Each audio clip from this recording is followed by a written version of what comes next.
Good morning and welcome back to Margin. This morning we're going to jump into savings. The theme for this month is savings, and this is part 2. So let's jump right into it.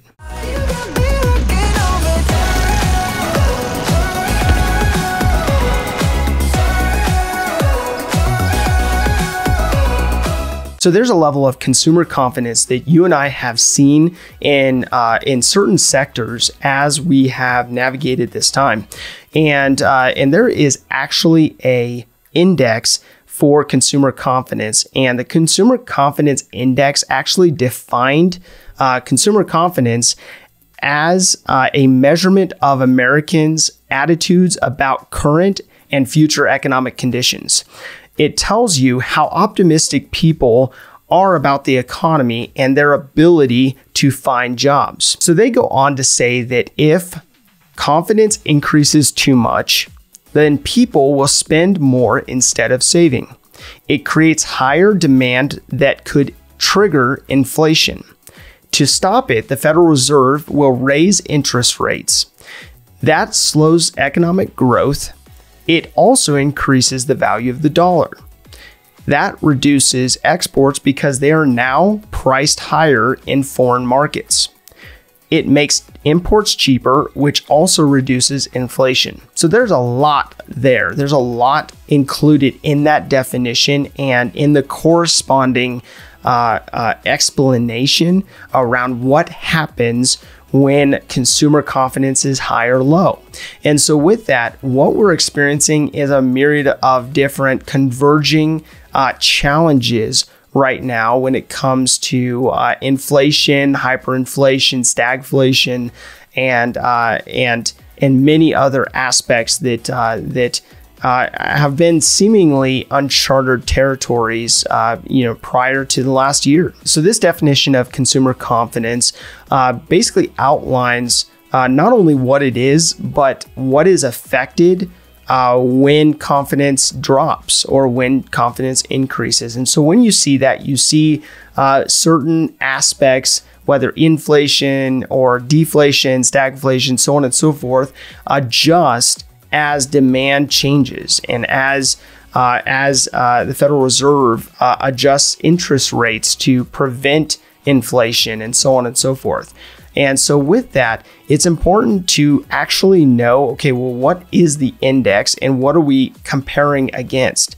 And I'm going into a level of detail with this because I feel like it's important going into the topic of savings and understanding the consumer confidence and why people are saving and what they are saving for and what you should be saving for and where you should be putting that savings. So it was communicated by the conference board that the index is sitting currently at 89.3. Now, the balance basically put this in context in stating that the current confidence index is still better than its record low of 25.3 in February of 2009. So that was the middle of the recession at that point, the last Great Recession. The record high is 144.7, which was reached in May of 2000. So with that, it's important to look at the fact that consumer confidence is a lag indicator. It is something that they report on after the fact. And it's something we can look back at and see, okay, well, this is an indicator and that drove all these other decisions, and that's why X and Y occurred. So the consumer confidence remains strong even in the midst of a lot of uncertainty. So although this index is looking backwards, it's a lag indicator. It is also important to look at, okay, well, if consumers were behaving a certain way, if they had a certain idea of where the economy was going and were spending more or saving more based on what they understood that the economy was doing, then you can surmise, okay, well, what did that do to savings rates during that time? Now, as we've seen savings rates decline, that shows that our sentiments around the economy, our consumer confidence around the economy is strong. And that is because as people's savings rates decrease, that means they're putting more money into the economy. and they are less scared. They're less concerned about where their job is going to come from in the future and whether there will be jobs available. So in prior episodes, we talked about financial obstacles, and I, in that series, talked about the importance of playing your players on the field, putting your dollars to work on the field, and not just keeping them under your mattress or in a low yielding savings account.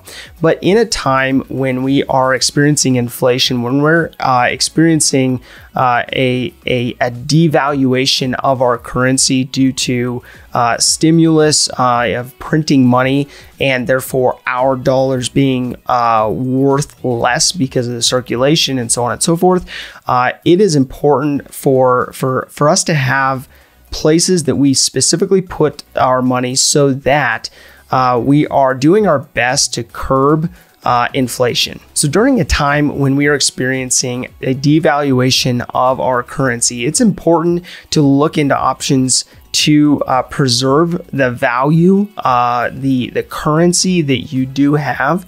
And with that, you may want to look into a high yield savings account. Now, these don't return anywhere near what they did even a year or two ago. But if you are wanting to just hold the line per se and protect the savings you have, maybe for a rainy day fund or something that needs to be easily accessible, you may want to look into something like that. You may also want to look into a money market account or a certificate of deposit. Any of these will be low risk, and they would allow you to preserve your capital. So with that, you also will want to look into, okay, well, how do I diversify also into the market? So it's going to be important that you utilize asset allocation to ensure that your savings are not just all sitting in your savings account. So you'll want to look at other avenues. You may have a 401k through a employer. You may have a separate Roth IRA or a traditional IRA.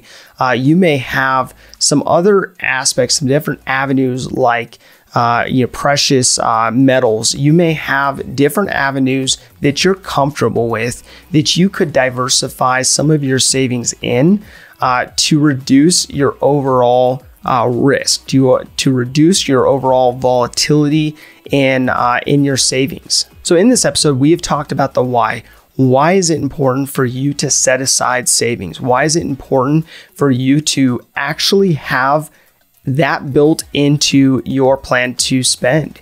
And figuring out, okay, am I going to have a certain amount of savings set aside for a rainy day fund, for retiring at a certain time, or living a certain lifestyle, or maybe even building in margin to create options in life. And then from that, we looked at the where. We looked at, okay, where could you allocate to ensure that you have the proper asset allocation? Now, beyond that, it's important to understand, okay, well, how much? That's a big question that people have, is how much do I put in what areas? And something that I call a financial health check reveals that, shows you how much money to put in what areas.